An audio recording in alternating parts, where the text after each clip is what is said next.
Hello students, welcome back. In this video we will continue with chapter 4, probability, and we are doing section 4-3, complements and conditional probability. So the key concept here is we will extend the use of the multiplication rule to include the probability that among several trials, meaning 2 or more, we get at least one success, or at least one of some kind of specified event. After that, we will consider conditional probability. Conditional probability, as you might have guessed, is there's a condition involved, and it's the probability of an event occurring when we have the additional information that some other event has already occurred. And we kind of touched on this before when we said the multiplication rule with dependent trials. When we looked at the second trial, it was based on the additional information that some event occurred in the first trial. So let's go on. Complements. We say the probability of at least one. So when finding the probability of some event occurring at least once, we should understand the following. At least once has the same meaning as one or more, which kind of makes sense intuitively. And then the complement of getting at least one particular event is that you get no occurrences. Okay? So let's discuss the probability of getting at least one a little bit further. So we will let A equal getting at least one of some event. So if you have 4 trials and you get 3 successes, that's good. You get 2 successes, that's good. 4 successes, that's good. 1 success, that's good. So everything that would be at least one or more. The complement, A bar, would be getting none. You have to be getting 0 of the event being considered. So probability of A bar is going to be the probability that event A does not occur among however many trials you're analyzing. So then we subtract the result from 1, given this equation right here, and we're golden. Okay, let's look at an example. Accidental iPad damage. So a study found that 6% of damaged iPads were damaged by bags/backpacks. I guess they didn't know how to carry a backpack with an electronic in it, but we'll roll with it. So we say that we have 20 already damaged iPads, and they are randomly selected. Find the probability of getting at least one that was damaged in a bag/backpack. So we have 20 iPads, they're all damaged already. We know that each individual iPad has a 6% probability of being damaged from the bag/backpack. So of those 20, what is the probability of at least one of them being damaged by those? So let's look at the solution.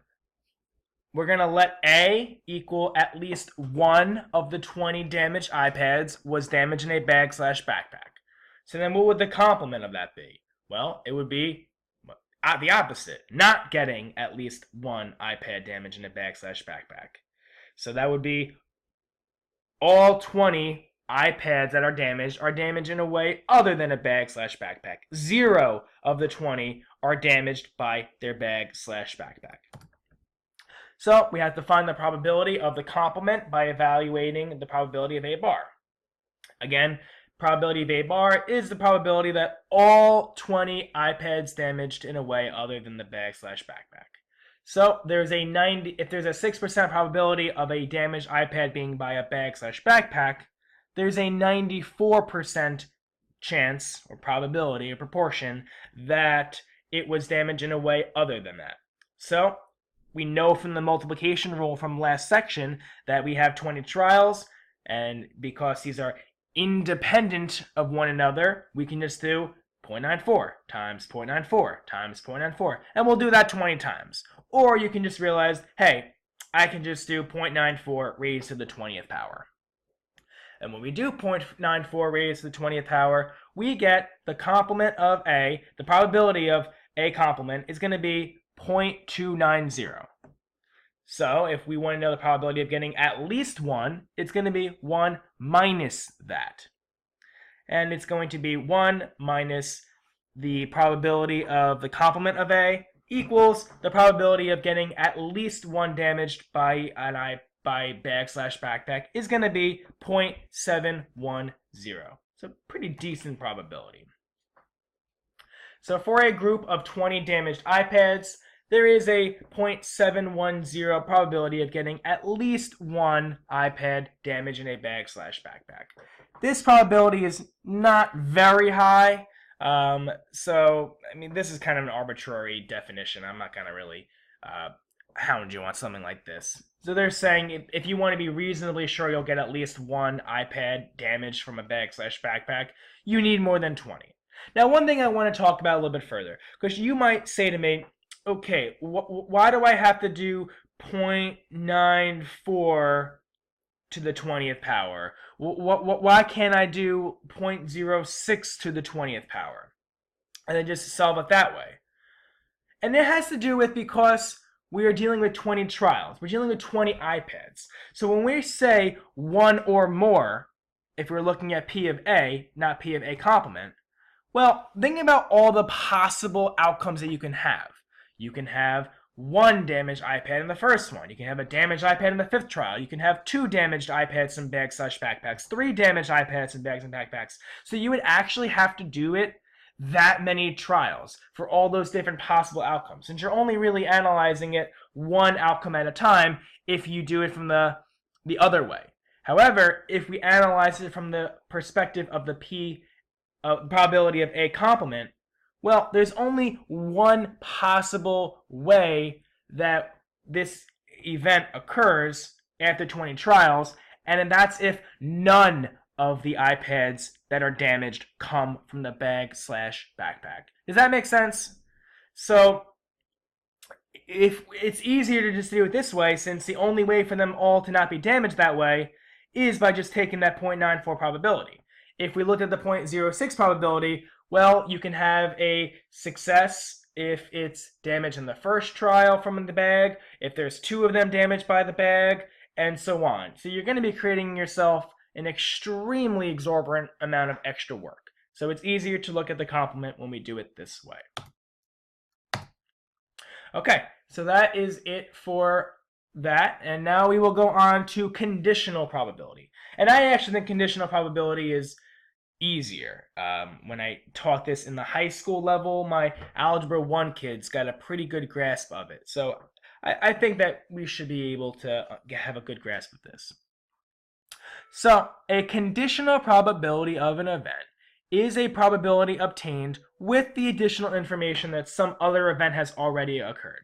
So it's looking at the event knowing something else. So we are already sure of some other information, which is going to reduce the possible outcomes of that trial.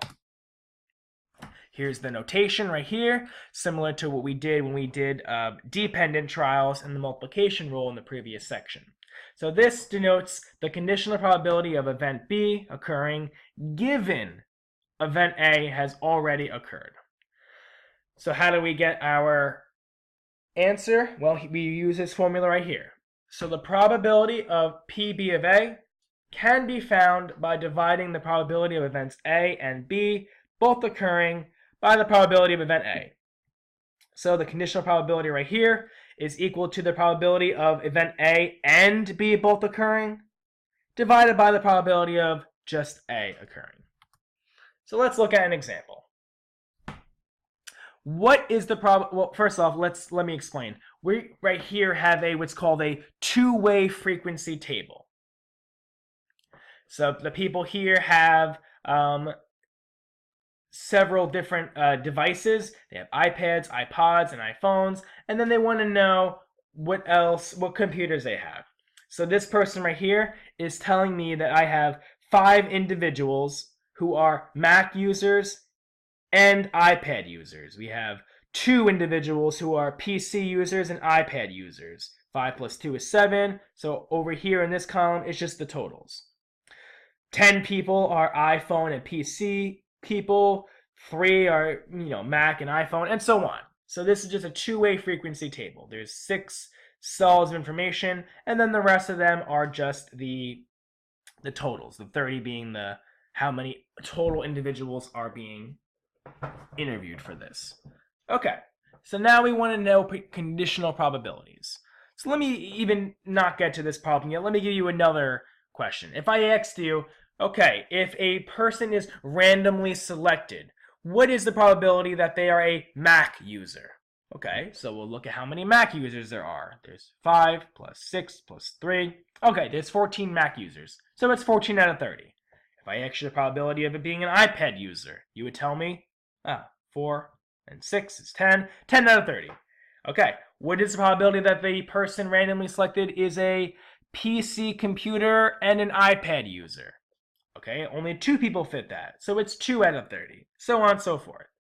But that's when we're looking at it without a conditional probability. So let's throw in a conditional probability. So the question now reads, what is the probability of being a Mac user given? Here's that key word that tells us it's conditional probability, and it's given. What is the probability of being a Mac user given you own an iPad? So now we know for a fact that the only people we're looking at already own an iPad. So how many people own an iPad? Well, it's just this row right here. We are given that they own an iPad.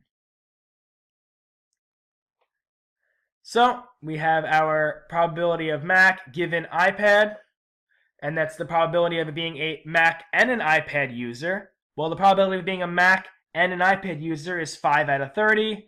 The probability of the individual being an iPad user is 7 out of 30. The 30s cancel out. It's 5 over 7. Now, we can actually use it or solve this an even easier way. Notice how those 30s cancel out? Well, that's always going to happen.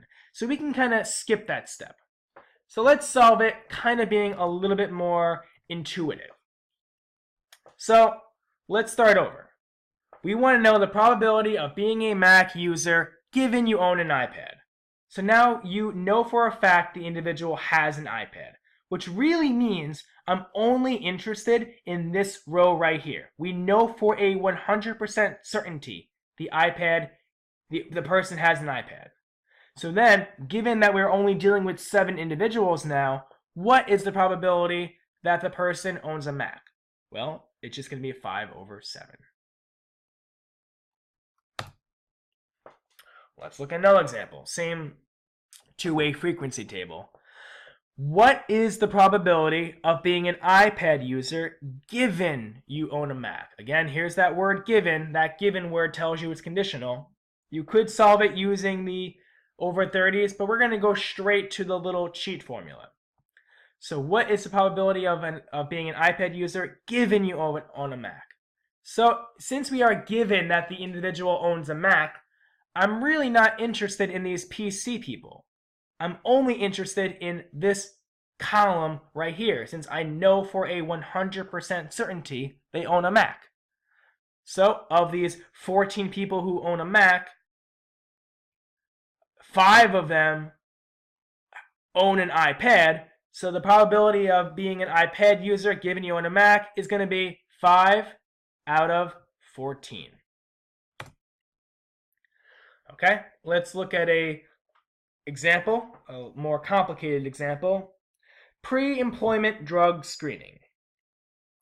If one of the 555 test subjects is randomly selected, find the probability that the subject has a positive test result, given the subject actually uses drugs. So again, we have our two-way frequency table, only this time they don't give us the totals, but you could easily just add them together yourself. You don't have to be given that. So we want to know the probability that a randomly selected person has a positive test result given. Given means conditional. The subject uses drugs. Okay, so we know for a fact the subject uses drugs. So that means I'm only interested in this row right here. Even though there's 555 people total, because I'm given that the subject uses drugs, I'm really only interested in this row right here. I don't really care about those who don't use drugs right now. There's a part B and a as way. So let's look at the intuitive approach. So if we assume that the selected person actually uses drugs, we are dealing only with the 50 subjects in the first row. Among those 50 subjects, 45 had a positive test result. So the probability of getting a positive test result given the subject uses drugs is 45 over 50. That would be that 45 positive test result out of 50 total who use drugs. You could do it with the formal approach, but you really don't. I'm not even going to show you how to do it that way because I wouldn't do it that way. Okay, and we skipped a few slides in the process. Okay, let's look at part B. Let's go back a few slides to get to part B. If one of the 555 test subjects is randomly selected, and again, I always think of it as like that many people in a claw machine, and when you say randomly selected, you're just kind of like in Toy Story when they say the claw. That's kind of what I imagine in my head when I'm doing these. So if one of these 555 test subjects is randomly selected, find the probability that the subject actually uses drugs, given that he or she had a positive test result.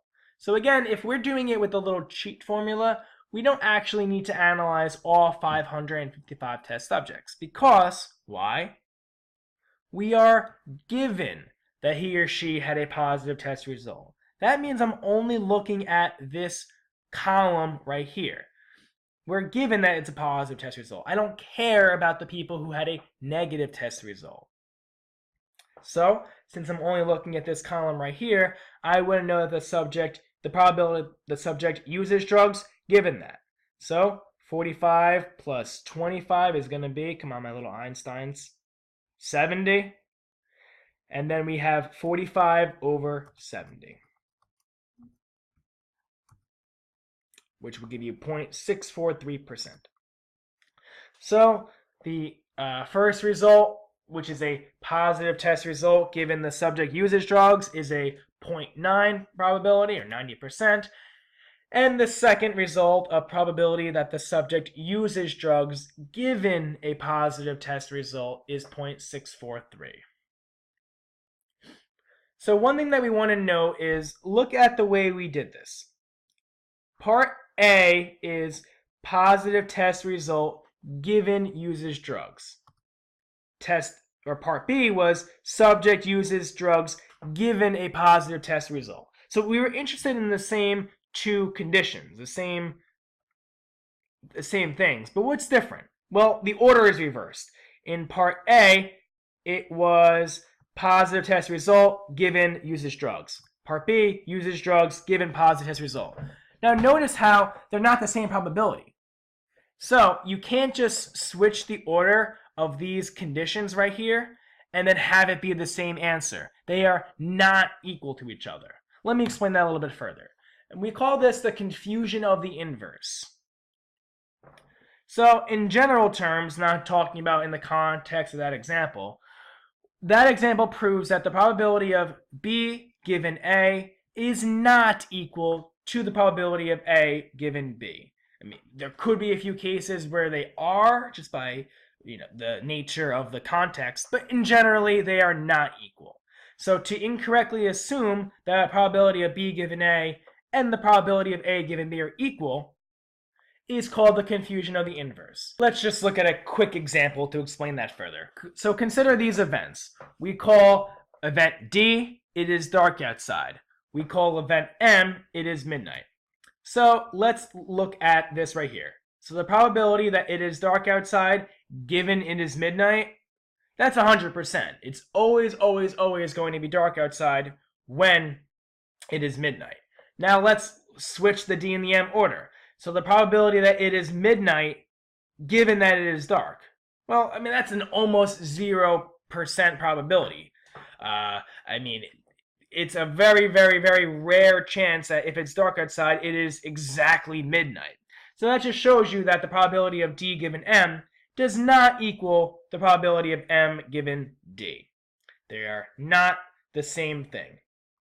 Another example might be, what is the probability that a animal is a mammal given that it is a cat? And you would say, there's 100% chance every cat is a mammal. But you couldn't say the opposite. what is the probability an animal is a cat given it is a mammal? Well, that's going to be a very, very, very low chance. There's so many different kinds of mammals, so you can't just use them, switch them out back and forth. And that concludes this section. Any questions, always email me. Thank you.